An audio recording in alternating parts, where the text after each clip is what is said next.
जंगल जैसा गार्डन जब हम बना लेते हैं ना, तो हमारे दोनों मकसद पूरे हो जाते हैं। एक तो शुद्ध हवा पाना और दूसरा ऑक्सीजन पाना। और कुछ प्लांट्स तो ऐसे होते हैं कि जो कि 24 घंटे हमें ऑक्सीजन देते हैं, और जो मैंने आज पौधे ख़रीदे हैं वो 24 घंटे ऑक्सीजन देने ही वाले हैं।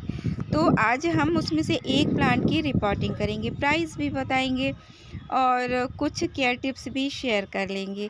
अस्सलाम वालेकुम friends, welcome to my channel Shabnoor Ali. देखिए हवा कितनी प्यारी चल रही है। चलिए बालकनी पर चलते हैं। शाम का 6 बजे का वक्त हुआ है। हवा को पाक, साफ, प्योर, शुद्ध रखने वाला पौधा स्पाइडर प्लांट यानी कि क्लोरोफाइटम। ये जितना मजबूत पौधा है उससे ज़्यादा ये नाजुक भी है। मतलब थोड़ी थोड़ी सी कमी रह जाए तो ये हर साल हर बार ख़त्म हो जाता है। मैंने कितनी बार पहले भी इसको लिया, लेकिन अब बहुत सारे प्लांट्स होते हैं तो कोई ना कोई वजह से कुछ प्लांट्स चले ही जाते हैं। हर बार मैंने मल्टीप्लाई भी किया और बड़ी खूबसूरत अंदाज में चलाया भी, लेकिन नहीं चल पाया। तो फिर मैंने दोबारा परचेज़ किया।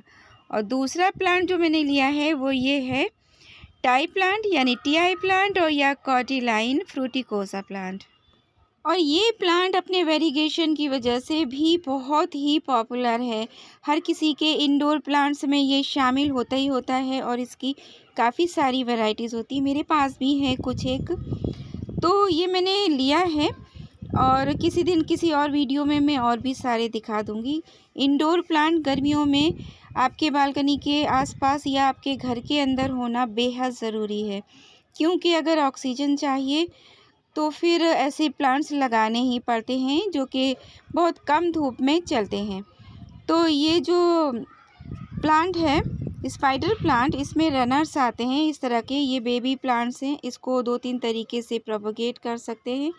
तो अपने कॉर्डिलाइन प्लांट को हम साइड में करते हैं। ये कंटेनर में है तो इसको मैं अभी रिपोर्ट नहीं कर रही हूँ। अच्छा, जो पॉलीथीन में है, क्योंकि आजकल गर्मी बहुत हो रही, जहाँ कहीं भी रख देंगे पानी की थोड़ी सी भी कमी होगी तो ये मेरा खूबसूरत सा प्लांट मर जाएगा। क्यों? क्योंकि ये स्पाइडर प्लांट होते हैं ना, नमी पसंद पौधे होते हैं और ना इन्हें बहुत गर्मी पसंद होती, ना इन्हें बहुत सर्दी पसंद होती। बस सूटेबल सा मौसम इन्हें पसंद होता है। तो इसके प्राइस मैं बताऊं, मैंने जब भी कभी इसको लिया 80 रुपये में, 60 रुपये में, 40 रुपये में। मैं इस प्लांटर में इसको रिपोर्ट करने वाली हूँ, यानी हैंगिंग बास्केट के लिए। आइडियल प्लांट है ये। हैंगिंग बास्केट खाली पड़ी थी तो मैंने उसी के लिए इस पौधे को लिया, लेकिन इस बार मैंने काफ़ी सस्ते प्राइस में लिया और मैंने 20 रुपये में लिया। स्पाइडर प्लांट को एक वेल ड्रेन सॉइल चाहिए होती, क्योंकि ये सक्लेंट की तरह है। इसमें भी ट्यूबर होते हैं शतावर की तरह, और उसमें पानी स्टोर होता है, होल्ड करने की कैपेसिटी होती है।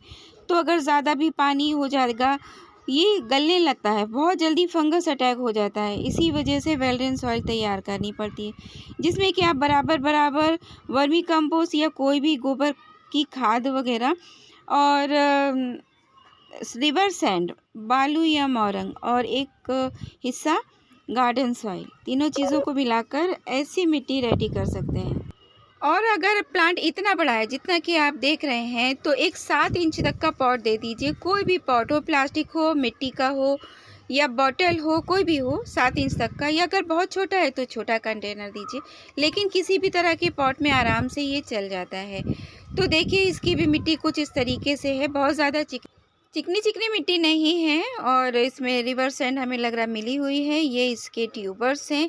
अगर इस टाइम मैं चाहूँ तो इसको खोलकर मिट्टी को और लगा सकती हूँ, 2 हिस्सों में डिवाइड करके भी इसको प्रोपेगेट किया जा सकता है। और ये मौसम जबकि बहुत ना गर्मी है, आजकल बारिश भी होने लग रही है, तो इसको प्रोपेगेट भी कर सकते हैं। ज़्यादा मिट्टी को हम डिस्टर्ब नहीं कर रहे हैं, लेकिन थोड़ी सी जड़ों को बाहर कर रहे हैं, ताकि अगर सख्ती से ये एक दूसरे से चिपकी हों तो जो मिट्टी हम कंटेनर में भरने वाले हैं उसको ये आसानी से पकड़ सकें और जल्दी पकड़ सकें। इसी वजह से मैंने मिट्टी को लूज़ कर दिया है। टोटल डिस्टर्ब बिल्कुल नहीं कर रही हूँ।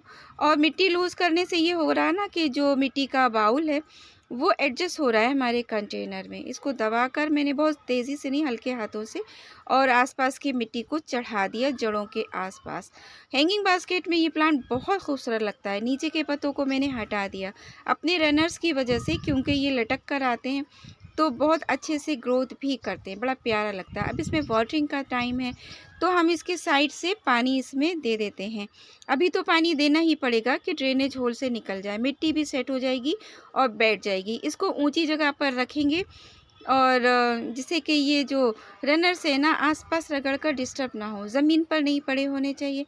इसलिए फ़िलहाल अभी मैंने इसको ये रेलिंग के ऊपर रखा हुआ है। फिर बाद में देखते हैं मिट्टी वगैरह एडजस्ट हो जाएगी तो इसको कहाँ हैंग करना है। और फिलहाल इसको सेमी लाइट में ही रखना है, धूप में नहीं रखना है। इस बालकनी पर सुबह में 1 आध घंटे की धूप आती है, वरना नहीं आती है। वीडियो अच्छा लगा हो, ये रिपोर्टिंग अच्छी लगी हो तो लाइक कीजिए, शेयर कीजिए, चैनल को सब्सक्राइब कीजिए, अच्छे से कमेंट कीजिए। और कॉरी लाइन की अपडेट मैं आपको बाद में दूंगी, उसकी रिपोर्टिंग भी शेयर करूँगी।